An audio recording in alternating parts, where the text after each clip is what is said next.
Welcome everybody. We're here to discuss the extraordinary forest, peatlands, people and science of the Congo Basin region. My name is Ruth Davis. I'm the UK's representative for Nature. I've had the privilege of working with many of you in the room over the course of the last year. And one of the best things about my job is my opportunity to spend time with and learn about the extraordinary forests and people of the Congo. We know how extraordinary these forests are. We know that the people of the Congo Basin care passionately about them, understand them, and are the people who are going to provide solutions to protect forests that are necessary for the Congo region and Africa, but also the world. Nous savons combien la forêt est précieuse et extraordinaire pour la population congolaise. Et la population congolaise a vraiment souci pour les gens qui peuvent protéger les forêts, leurs forêts. I've had the opportunity to meet with Congolese scientists in the Congo Basin and to J'ai eu l'opportunité de rencontrer des scientifiques congolais dans le bassin du Congo.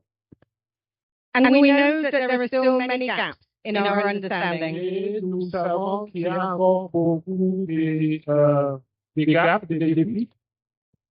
We want to work together as a community to fill these gaps, including understanding what the risks and tipping points are for the forests of the Congo Basin. Et nous voulons travailler en collaboration pour surmonter ces défis pour les forêts congolaises. In doing so, we recognise, and I recognise personally, the very challenging circumstances in which lots of extraordinary and world-beating Congolese scientists are doing their job. Et je reconnais personnellement les défis que les scientifiques congolais font face en faisant leur travail. This is why in the UK we're very privileged and delighted to be investing £17 million into research in the Congo Basin forest. C'est pourquoi au Royaume-Uni, nous sommes invités d'investir 17 millions pour la recherche dans le bassin du Congo. Including a recent £500,000 grant to improve equipment and capacity for Congolese scientists. Incluant la subvention de 500 000 pounds pour améliorer les équipements et la capacité. This is so important because in the end, this really is about the things that we can do to support the extraordinary ingenuity, expertise, creativity and ambition of the people of the region. Et ça, c'est très important parce qu'à la fin de tout, c'est comment nous pouvons supporter l'expertise et l'ingéniosité des scientifiques au niveau du Congo. And we also know in the work that we're doing that science needs to connect with people and with communities. Et nous savons que dans le travail que nous faisons, que la science est de connecter avec les gens et la communauté, le peuple de la communauté. One of the things that is so extraordinary about the Congo Basin is that it has some of the most remarkable women leaders in the world. Et ce qui est très Merci beaucoup, monsieur. Vous êtes très gentil. Mon ami. So I would like now to take a minute to celebrate the women leaders of the Congo Basin. They are scientists, they are politicians, they are community leaders, and in particular to celebrate my friend Cécile Gervais, who is here today. I had the privilege to hear her speech when she won the Q International Medal. She is a champion of women's empowerment of women's communities of the forest of Cameroon, and I'm so pleased that she's able to join us. Over to you. Let me give you this microphone because I know that this one works. Here we are, Cécile. Thank you very much, Ruth.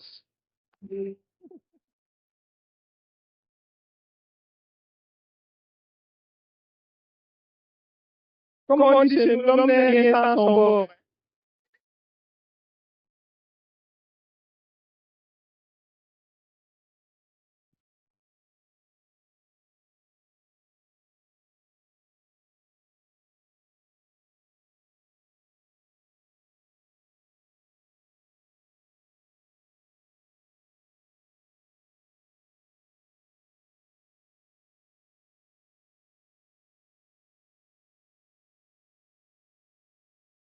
So thank you very much. And thank you for coming. And thanks very much, Ruth, for the introduction. Yeah. Thank you. Yeah, I have a little fish to share with you. And I want to start with by saying that for decades, scientific research for the understanding of the Congo Basin, as well as conservation initiatives, were done in silo, and with very limited impact on sustainable management policies and practices. Over the last decade, the last 2 decades, some key research output in addition to emerging global agenda, SDGs, for example, Paris Agreement, AFRI 100, UN decade on ecosystem restoration, etc., have significantly informed and shaped forest management policies, programs, and plans within the Congo Basin region. For example, regular information on the state of the Congo Basin forest and several pilot studies have informed revision forest policies in some countries within the region. The regular calls for inclusive governance and for gender-responsive policies have favored enabling environment for more involvement and consideration for grassroots actors, including indigenous people, local communities, women, youth, among others. Moreover, involvement of civil society in research platforms, consortia, and hubs within the region has improved communication and created good interface between grassroots actors and researchers, facilitating collective and participative identification of relevant research topic issues that could generate readily usable and applicable solutions. As far as women's leadership is concerned, I can proudly say that there has been a paradigm shift within the region where a good number of ministries and key institutions in charge of forest and environment are already headed by women. Moreover, women are also leading many civil society organizations and associations, working with communities and government to strengthen sustainable forest management, advocating against environmental crimes, fighting for the land and resources, tenure rights for women and other vulnerable communities, promoting alternative livelihoods for forest-dependent communities, among others. Let me cite some key examples of women leadership driving Congo Basin forest. At the grassroots reforestation and restoration level, women's associations such as DR Congo, Women for Forest, part of the Women's Earth and Climate Action Network, have led large-scale and hands-on reforestation effort, planting over 100,000 trees in the Itombwe rainforest. Cameroon Ecology and Rifakov, the organization I'm leading, have supported mangrove restoration in the coastal area of Cameroon, restoring to date 333 hectares of degraded mangrove ecosystem, and that represent a little bit less than 1 million trees that was planted, and currently 365,000 seedlings are in the nurseries. In the same way, Refakov members in Cameroon, in the DRC, in Equatorial Guinea, in Benin, in Cote d'Ivoire, in Ghana, and in Togo has restored altogether not less than 1,843 hectares within the 3 last years. Yes.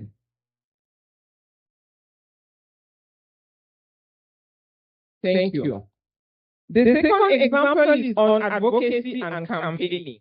Women leaders are at the forefront of campaigns to stop illegal timber harvesting, meeting with government officials and local NGOs to demand accountability and defend the rights of rural women, indigenous communities, and local communities in general. They leverage traditional and local knowledge. Women possess extensive knowledge of forest products, including medicinal plants and edible resources, due to their roles in household provision. Integrating these traditional ecological knowledge into conservation strategies lead to more effective and biodiverse outcomes. Another example will be in improving governance and rule compliance. Here, research indicates that women's involvement in decision-making bodies of forest management groups lead to significantly better conservation results and improved compliance with rules and direct and restrictions. And we have enhancing livelihood and food security. Many women-led projects include components for food sovereignty and income generation, which reduces the community's reliance on extractive activities from natural forests and promotes domestication and other sustainable practices. Empowerment and right advocacy. Through this initiative, women are learning about their rights, leadership, and long-term harm of industrial deforestation. In Cameroon, for example, the FACOP has developed a very newly approach we call Lilangle. This first initiative facilitated within 3 months of implementation, acquisition of 100 hectares of land, customary and traditional land I'm talking about, to 33 women and girls in one district of the littoral region in Cameroon. This empowerment is crucial in challenging discriminatory customary practices and ensuring their voices are heard in formal community forestry governance structure. Research institutions and policies in the Congo Basin should therefore recognize and value women's expertise and contribution and give them the more opportunity to express themselves. We have observed, of course, some progress, but we see that progress in this area is still very limited. I thank you very much for your attention. Thank you so much. And this is an extraordinary inspiration for everybody in the region. We're extremely grateful to have her here. And I just wanted to think about again the scale of what you've been able to do through your personal efforts and the efforts of the community. It's mind-boggling. And if we can really give Cecile a very particular round of applause, I think we should. Thank you. Thank you.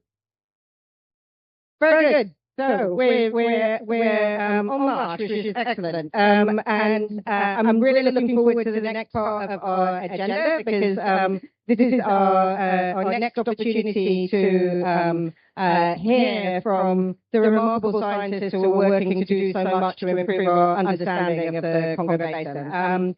So we're now going to hear from Professor Raphael Chimanga and Professor Simon Lewis, who I have had the privilege of working with over the course of the last year. Please, over to you for your presentation. I'm fingers crossed for the technology, and thank you so much for being with us. We really appreciate it. Hi. Thanks very much. So I will speak for a few minutes on the importance of science in the Congo Basin, and then I'll hand over to Raphael, who will speak about the Congo Basin Science Initiative and what we're going to do to improve our scientific understanding.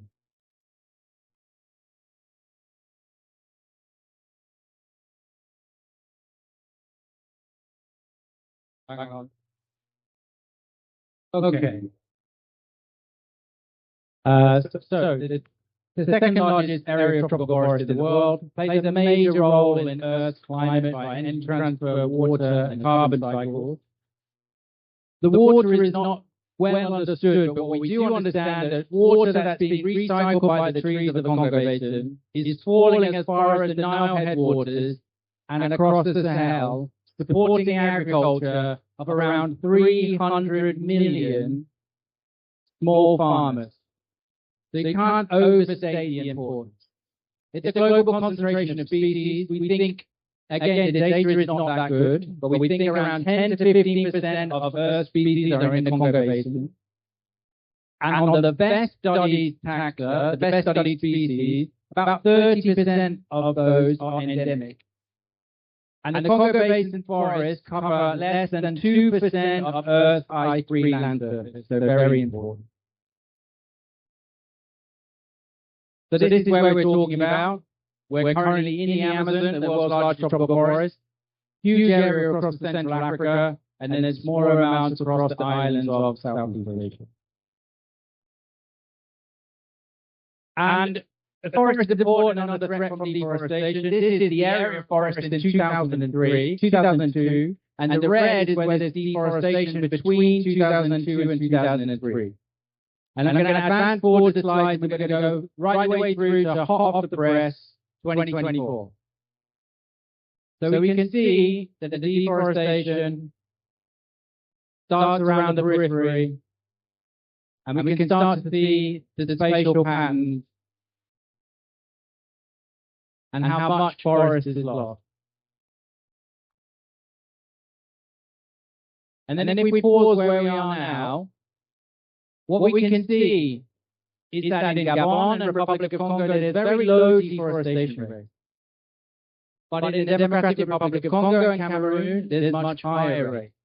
And that implies that we might need very different policies in different countries to be able to protect these forests.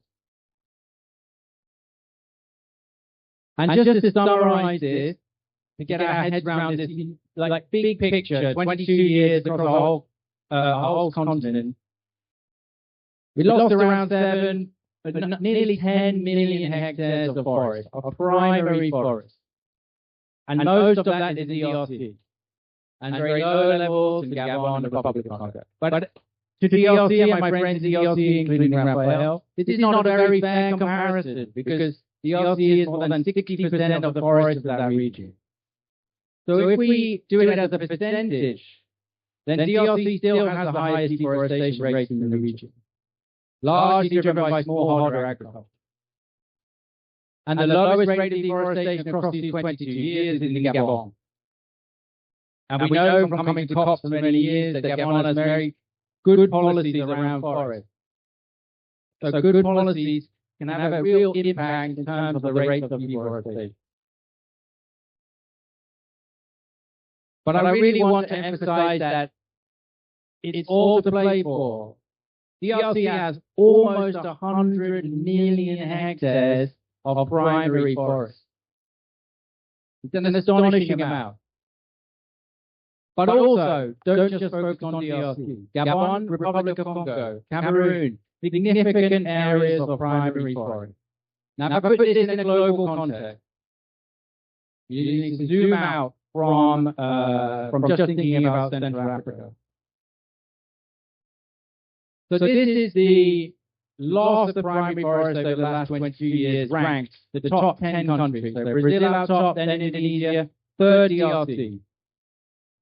So this is globally significant, and it needs to be globally significant resources flowing to DRC to turn this around. But DRC is now the second largest area of tropical forest, primary forest left in the world. Because so much deforestation, when I was studying, it was always Indonesia was second. But there's been so much deforestation in Southeast Asia, particularly in Indonesia, that knocked itself to third place and DRC is second.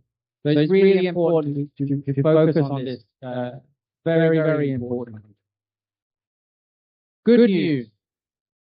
Not a single Central African country appears in the list of the highest percentage loss of tropical forest. So it's a good base to work from. And finally, if we look at these high forest, low deforestation countries, Bhutan has the lowest deforestation rate going over the last 22 years. but Gabon and Republic of Congo are in the top 10. And I would say, because we're in Brazil, and Brazil is trying to launch the Tropical Forest Forever facility, it has launched it, that this is potentially a game-changing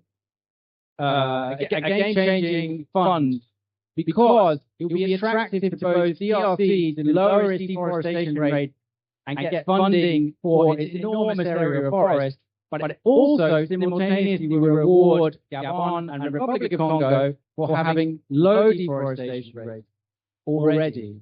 So it's a great mechanism, and I think we all need to try and contribute to it and push it forward as much as we can over this week and going forward.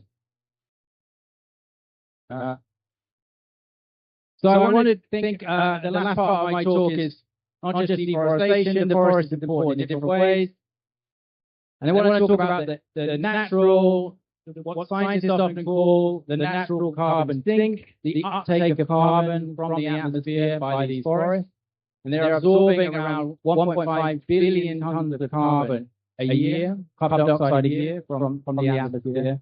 And the central Congo peatlands, because I think it epitomizes how little is known about the region.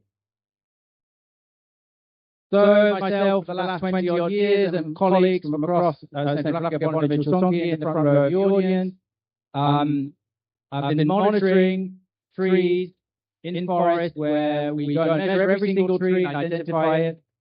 And then we go back a few years later and we can measure them all again. And because half the dry mass of a tree is carbon, then we can estimate the carbon stock and how much it's changed over time. And if we can do that in enough places, we can get an idea about how much carbon has been removed from the atmosphere by these patches of the forest and scale up to the region. It's an enormous effort.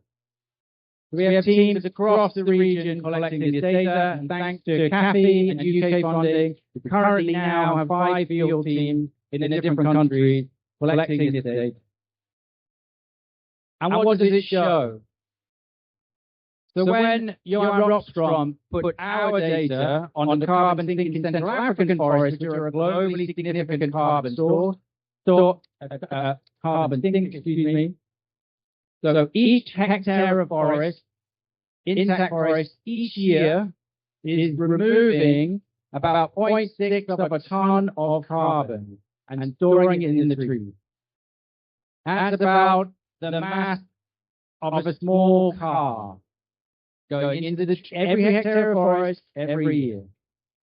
It's an astonishing free service to humanity.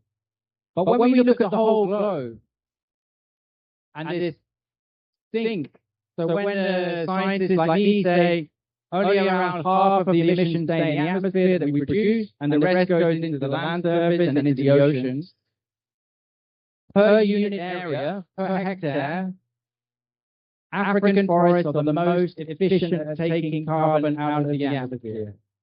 More than the other world's forests and more than anywhere in the oceans. So really important globally. Lastly, I just want to briefly touch on the peatlands. My colleague Cornelia Wango, and we're trying to extract peat core from about 4 meters depth here in the Democratic Republic of Congo. So there's an enormous wetland, the second largest wetland in the tropics in the center of the Congo Basin. The largest in the Pantanal in Brazil, southern Brazil, second largest in Central Africa, straddling Republic of Congo and Democratic Republic of Congo. This wetland is about the size of Germany and pretty unknown. And I had this idea that perhaps this swamp forest is accumulating heat, where the trees die and the leaves die at the end of each year, but if it's waterlogged for long enough and there's few enough nutrients, then perhaps it doesn't decompose completely, and peat is semi-decomposed plant matter.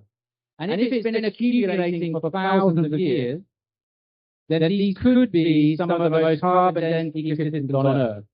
So we spent several years going to these remote places and looking at the vegetation and taking peat samples, and this is what one of the 2 vegetation types looks like. This water, brown water on the surface, kind of Coca-Cola color from all the tannins, the leaves. and then areas with these enormous palm trees going up to the canopy. And when we walked far enough from the access points, far enough from the rivers, we found peat pretty much wherever we went.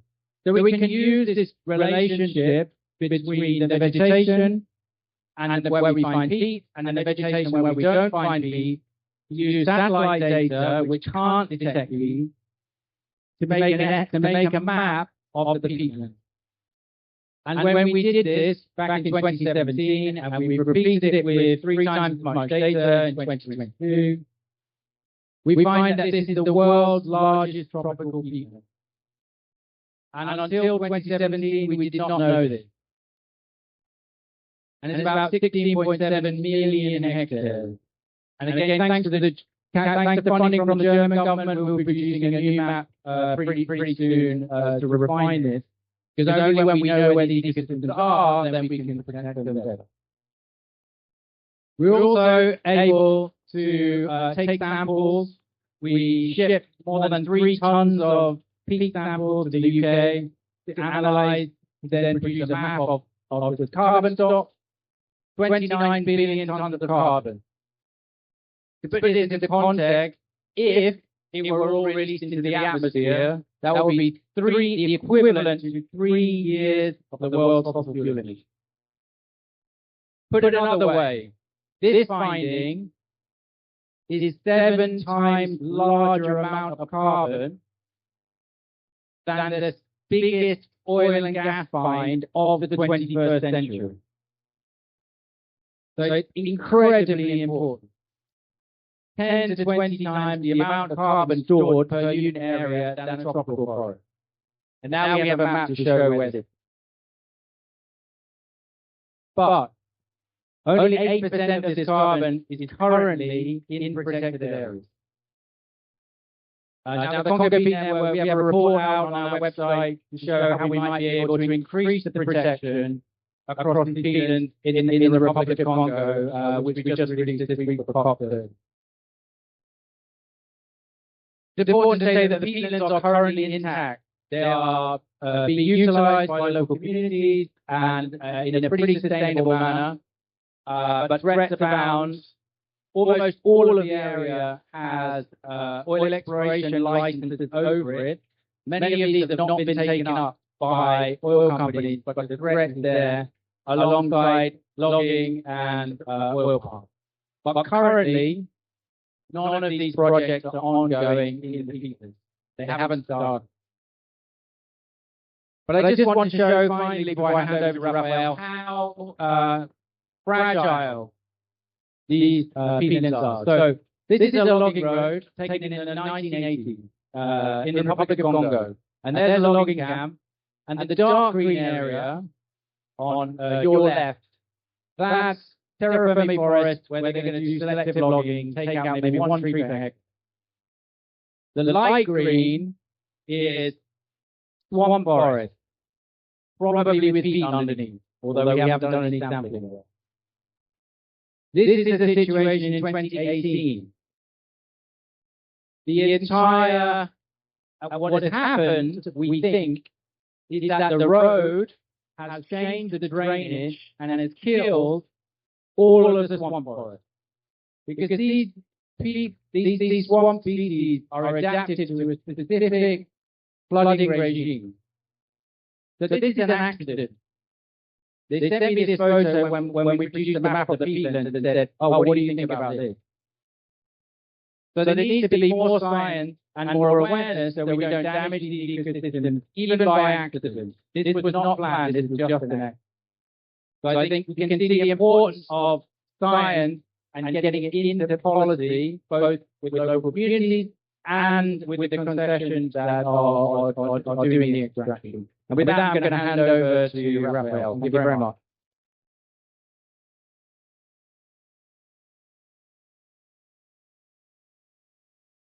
Yeah, thank you very much, Simon. You have been able to show us the importance of the Congo Basin, but also the challenges we are facing in the Congo Basin, the lack of really good data, so that we can support implementation of good policy in the Congo Basin. And this is where the science is coming in. So there is just a comparison between science advancement in the Congo Basin and in the Amazon Basin in terms of human capital. So we currently have more than 6,000 active special scientists in the Amazon Basin against around 110 only in the Congo Basin. So we really need to increase that number so that really we can have information able to support full evidence of policy decisions in the Congo Basin. So this paper shows collaboration between policymakers and scientists. It was published in 2021 by the Minister of Environment in the Congo Basin with scientists working in the Congo Basin, highlighting problems of science and also calling for major investment in the Congo Basin to support science advancement in the Congo Basin. So, we really come up out of this goal. We came up with the Congo Basin Science Initiative, which is an independent science-led platform that promotes long-term investment in science for the Congo Basin. So the mission is to transform our understanding of the world's second largest extent of tropical forest, build scientific capacity in the Congo Basin so that we can be, for instance, when we are talking with the colleagues in the Amazon Basin, there could be a ground of collaboration. There could be what I can call scientific equity. So, and use this knowledge to support sustainable development in the Congo Basin. So, under the Congo Basin Science Initiative, we do have a science plan, but also capacity building plan. And this is actually the drivers of our vision for science advancement in the Congo Basin. What are we going to do in the Congo Basin? We are within the Congo Basin Science Initiative. We are talking about legal data, and here we want to address that challenge through establishment of the Congo Basin larger observatory, which actually will be guided by different components of observatory. We do have an observatory on climate and meteorology, and an observatory on hydrology and fresh water, and an observatory on vegetation, soil, and biogeochemistry, and an observatory on biodiversity, observatory on land cover, land use change, and the last one on socio-ecological systems. So we need really to understand how people interact with the ecosystem. So these observatories are key areas, key components for data collection, data analysis. And what are you doing? We are actually linking these observatories with our capacity building plan. So we really need to train a critical mass of people at master's level, PhD level, postdoctoral level, so that they can be able to collect data, analyze the data, and also bring the result funding to communities, policymakers, so that we can have a good flow of policy decision making in the Congo Basin. So we do have this capacity building plan where we need to establish the centers of excellence, build the capacity, and also connect officials with other partners, raise more funding to increase capacity in the region. So we have been able, thanks to the UK government, they have been really able to give us some core support to start the implementation of our science plan and capacity building plan. And as you can see in that picture, we do have a researcher from the Congo Basin who is currently in the UK doing his PhD at Leeds University. So we have been able, through the funding provided by the UK government, to recruit, select 33 researchers at PhD level and master's level, and they have already started doing the research and scientific activity. But also we have been able to set up 12 research groups and laboratories. And together with our students, we will be able to implement our science plan and capacity building plan. So really we are thankful, and Ruth has been able also to go in the region to identify difficulties that researchers in the region are facing. And so actually when she was speaking here, she mentioned the amount of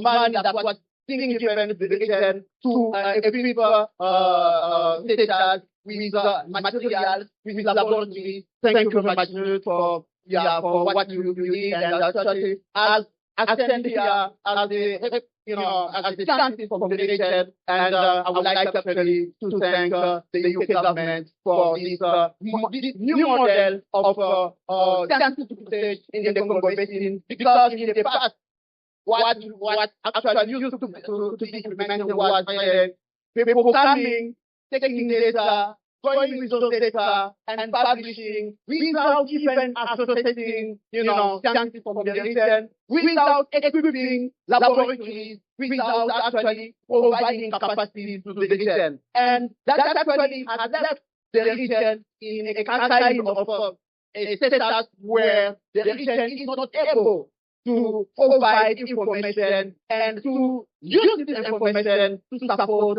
good implementation of good policy in the region. Thank you very much.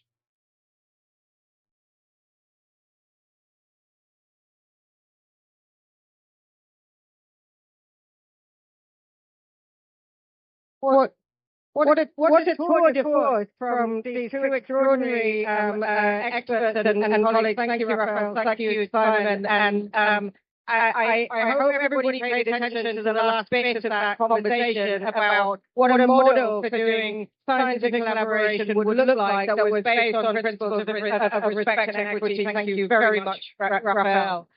Excellent. I'm just trying to kind of check in on timing, because chairing anything in the COP is always quite a kind of complex process.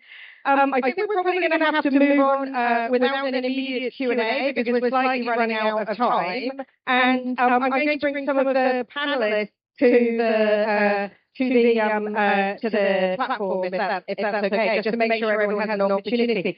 But we will try and find a little bit of Q&A time before the end, just in case there is a question that somebody has in a very burning way from anyone who's spoken. I'm sorry that the time is a little truncated. Let me, if I may, bring to the panel our excellent experts who can then discuss this with us. So can I invite Cecile to come back and join us, if that's okay? And Simon, I think you're joining us on the panel. Is that correct? Excellent. Thank you very much. Please just take a... What do you need, Simon? Yeah, get that. Well done. Professor Virginia Salmaker, is this correct? Thank you. Hi, Professor. It's very nice to see you. Dr. Aurélie, very nice to see you again. Please join us. Aurélie is the co-facilitator and senior Gabonese official with us. Professor Virginia is the Congo Basin Institute managing director, and you know Cecile and Simon. And then, can I just check with our friends? I think we're expecting to be joined at some point. Oh, Madame la Ministre, the perfect moment. Our dear friend, please do join us. Could we give Madame a seat at the centre, if that's okay? Madame la Ministre, c'est possible pour vous merci beaucoup. Merci. Very warm welcome to Professor Marie Ndabo, who is the Minister for the Environment of the Democratic Republic of Congo and a great champion for the people and the forests of the Congo Basin. Very good to see you. I'm going to begin, Professor Marie Ndabo, with a question for you, if that's okay. I'd like to ask the Minister how the DRC government is working to embed science and evidence into environmental policy, and what more support is needed. Merci. Pardon, Raphaël. C'est mon problème. Pardon. Merci beaucoup.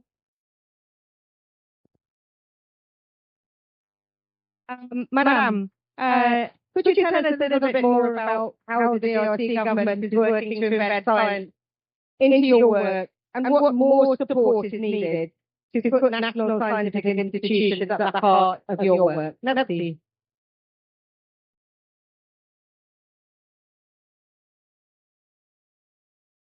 Merci beaucoup pour la question.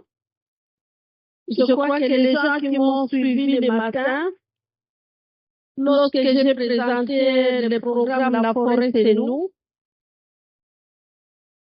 il y a un volet important qui touche à la recherche scientifique. La recherche scientifique nous permet d'avoir des évidences irréfutables. Et la forêt comme celle de la RDC et du bassin du Congo, on n'a pas eu assez de recherches pour comprendre, connaître toutes les richesses que Dieu a mis dans cette forêt.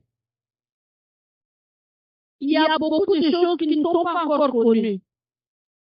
Et c'est très important de renforcer les recherches scientifiques à travers des bourses pour des formations de haut niveau, comme les niveaux de master, les niveaux de doctorat, pour avoir une masse critique des gens capables de soutenir les recherches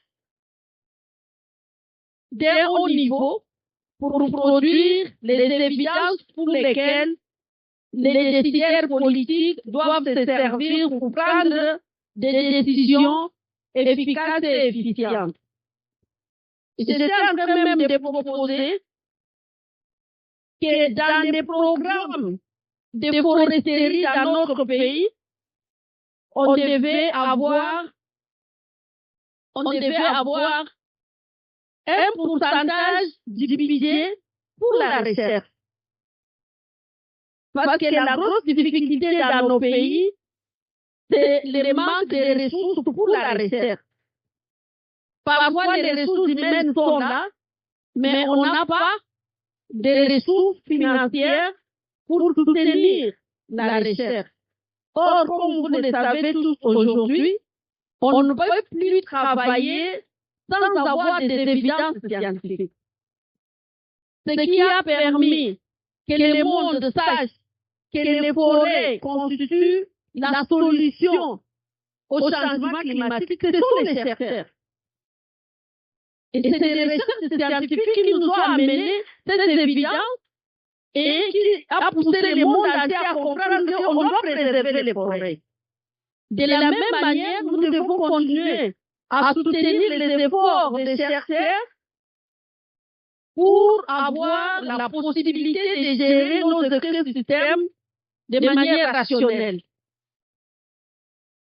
Donc, ce que la République démocratique du Congo compte faire, qui se traduit d'ailleurs dans la politique forestière que nous avons révisée grâce au soutien des CAFI, parce que les fonds CAFI ont financé l'AFD, l'Agence de développement française. Ces fonds ont permis d'élaborer la politique forestière, qui est déjà presque à la fin. On a déjà les drafts 0, on a amélioré, maintenant on a les drafts 1, et dans cette politique, nous mettons l'accent sur la recherche scientifique. Et je voudrais que les jours qui viennent, que ça se traduise par des actions concrètes. Et je soutiens mes amis qui sont venus, qui sont prêts à nous accompagner dans ce travail de recherche scientifique, donc accorder des bourses au niveau de doctorat et master, et puis aussi financer les chercheurs qui sont déjà là, qui ont des capacités pour mener des recherches de haut niveau. Et ces recherches pourront être publiées dans les cahiers internationaux pour partager ces connaissances-là avec le monde entier. Voilà la vision de la RDC par rapport à la recherche scientifique qui est clé dans la gestion durable des forêts.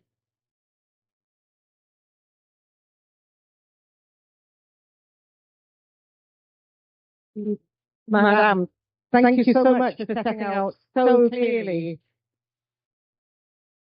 the role that science plays in supporting you in your work and in driving policy. There are links between science and policy, and then the link back to communities is much appreciated. If I may, could I turn to Dr. Aurélie, if that's okay? And I'd like to ask Dr. Aurélie about the role of Gabon in forest science. You have taken a leading role, I think, in integrating science into environmental policy and regional collaboration. How can you further champion women's participation in science and strengthen this role as a regional hub for scientific excellence in the Congo Basin? Thank you.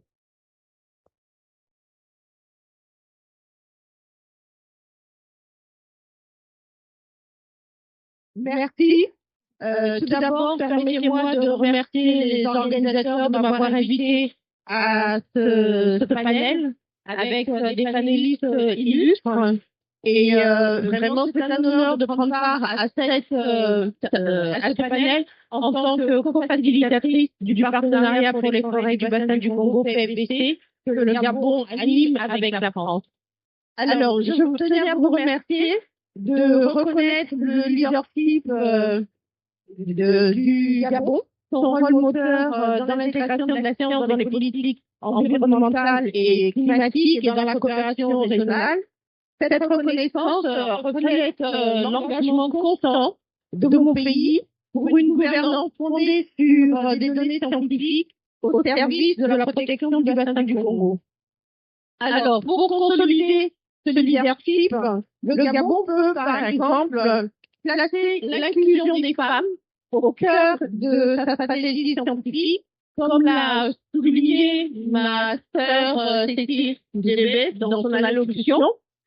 Selon l'UNESCO, les femmes représentent environ 23% des chercheurs en Afrique subsaharienne. Et le Gabon ne fait pas exception, même si nous n'avons pas de données exactes sur ce sujet.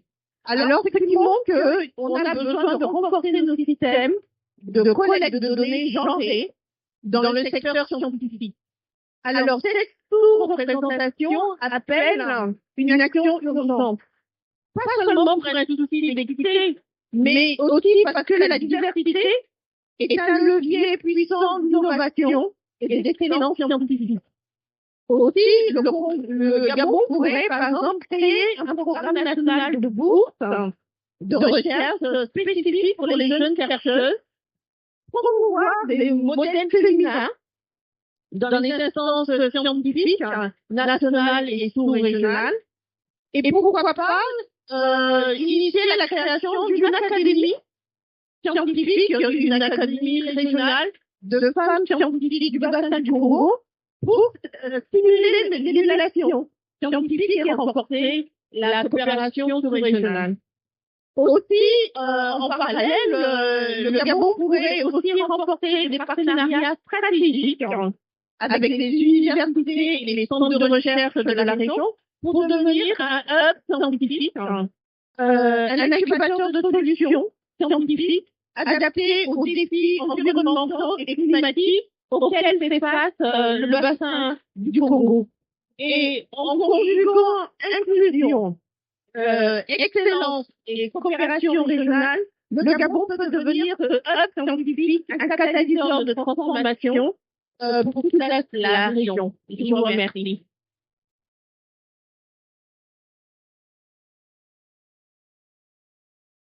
Thank you so much, Orlane. And I think you only have to look at the panel to appreciate that the Congo Basin region is giving an example to the world in female leadership, on politics, in science, and in communities. Thank you very much. I'd like to turn now, if I may, to Professor Denis Zamarka, another extraordinary woman, to give us a sense of how we can build stronger bridges between scientific research, conservation practice, and the needs of the policymakers, so that we can deliver tangible outcomes for the Congo Basin landscape. Thank you. Thank you so much for the discussion and for my fellow panel. It's a pleasure to be here with you. We've spent a bit of time recently trying to learn from the example of Brazil, our host country. For those of you who don't know, for about 15 years, Brazil invested an enormous amount in a long-term biodiversity assessment, for a long-term scientific endeavor that I think is part of the reason that you see the country posting costs and leading on policy innovations like triple F. That work trained over 1,000 students, many of whom were Brazilian, and it was co-funded by NASA and by the government of Brazil. I think that the Congo Basin has an opportunity to build upon that as an example. We spent the last year working with 800 people to imagine what it would look like to have a South-South collaboration on the scale of LBA between Amazon and Central Africa. Some of those people are in this room. And we innovated when we were working on it. And we pushed really hard on community engagement as an additional part of the platform of that scientific effort. And community-engaged science does an enormous amount both for communities and for scientists. For scientists, it obviously helps us collect data with regularity and in places and otherwise of war. And for communities, it engages and provides a livelihood that has enormous value beyond just the collection of data, but it helps them really value the forest that they're living. And so I think that a lot of what was talked about here today, including CSI and the UK government in investing in place and investing in growing a cohort of people from the region that are capable of doing this work, is going to be critical. And if we pair that with an ethos of working with communities, through things like the participatory active research, I think we're going to far exceed what even LBA was able to do here in this.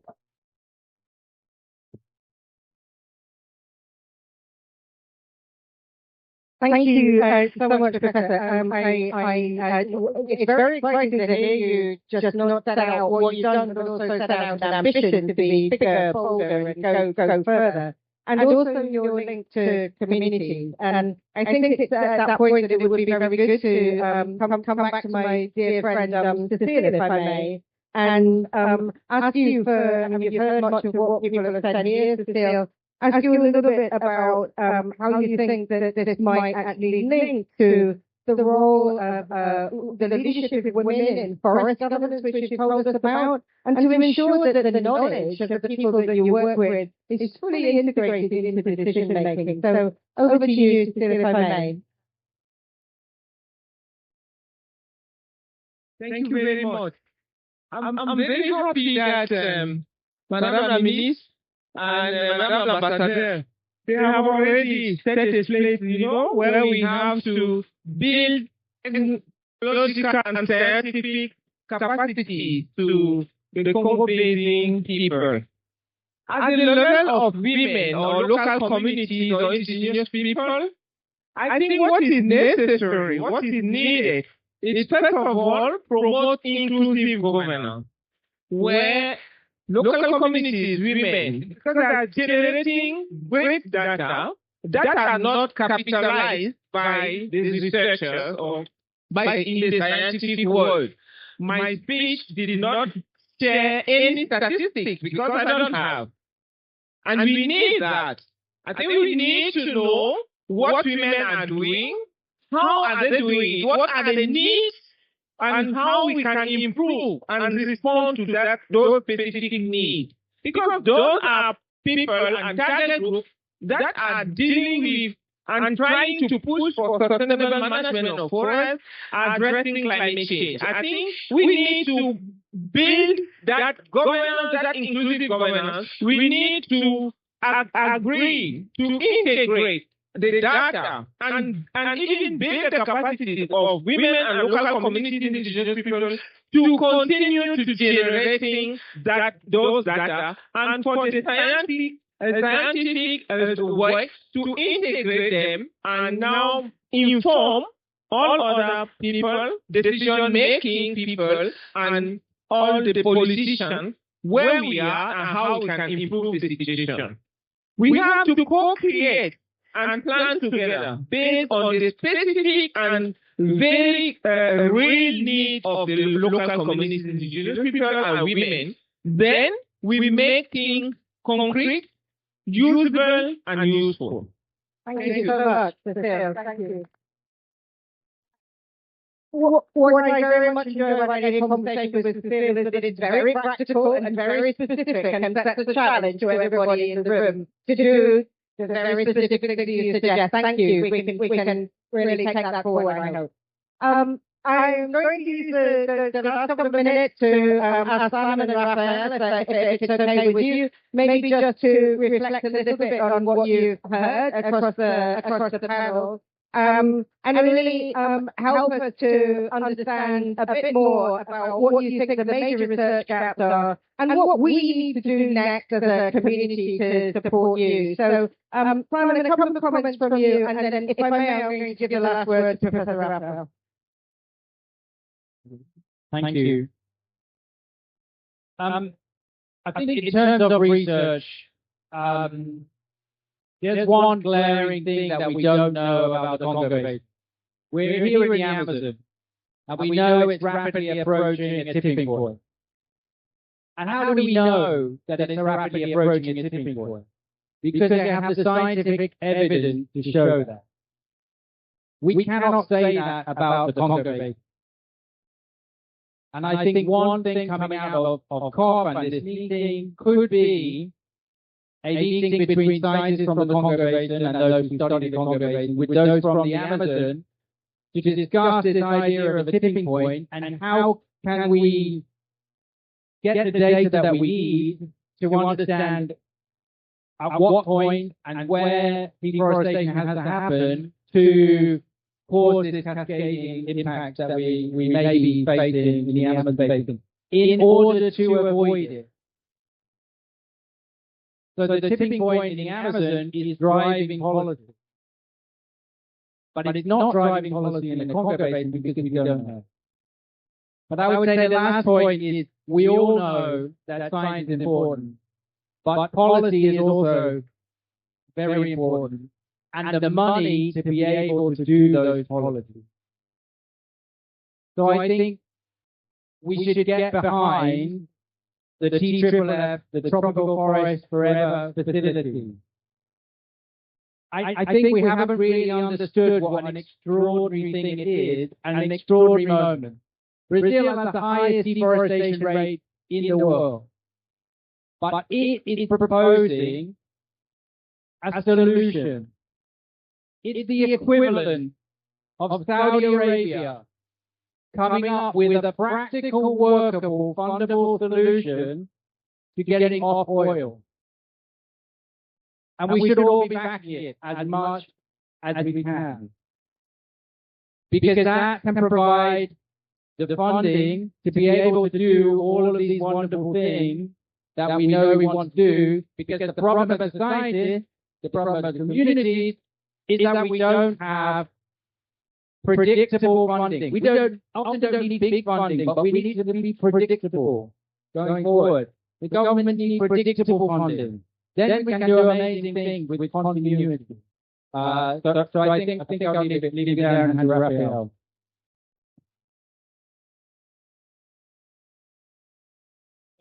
Thank you very much, Simon. You know, 2015, there was a well-known company for the support gate. That's actually a wild-type came to the Congo Basin and went to the Congo Basin for his work. After that his work, after it is the natural laboratory of scientific discovery. And a few years later, we are now discovering then the role of the Congo Basin in regulating the global climate and so on. We have discovered more. And the factory, the Congo Basin is the natural laboratory of scientific discovery. So, and then we do have IT aspects. IT climate interface. IT ecosystem interface. Also see the governance interface. How then can we use data to, merge intersection between these interfaces. And this implement the biggest, largest gap of scientific research in the Congo Basin.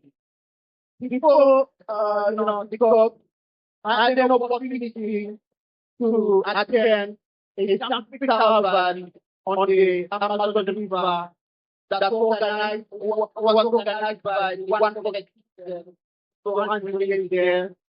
And it was actually a very good opportunity for me. The key point at Pavilion caravan was interaction between scientists and community.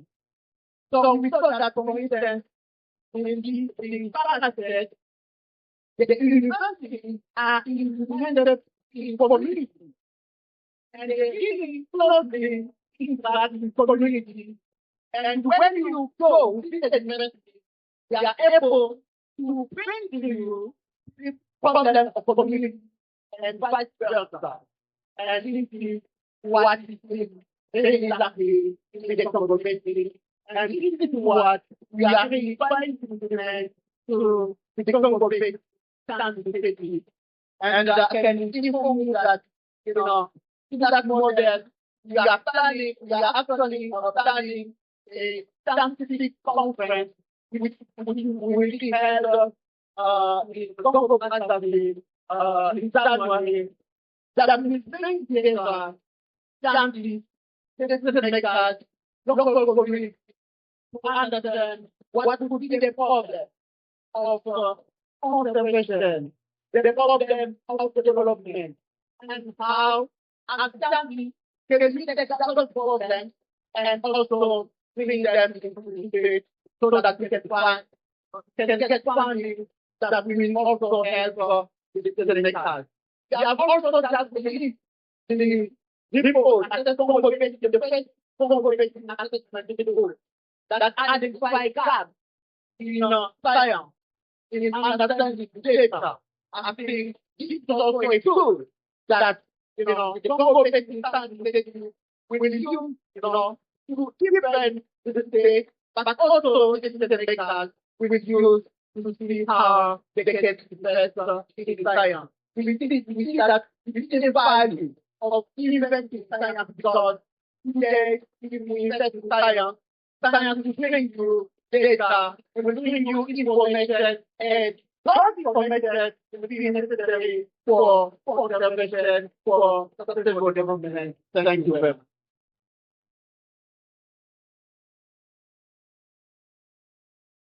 I can't think of any better word, and I'd also like to say that it would be quite remarkable in the United Kingdom if we had a proposition that suggested we brought together scientists, local communities, and political leaders to drive sustainable development. So perhaps we can take the message from some of the world-leading Congolese scientists, politicians, and community leaders that we've heard from today and take it back home. We have a lot to learn. Thank you, Professor Raphael. Thank you so much to all our panelists.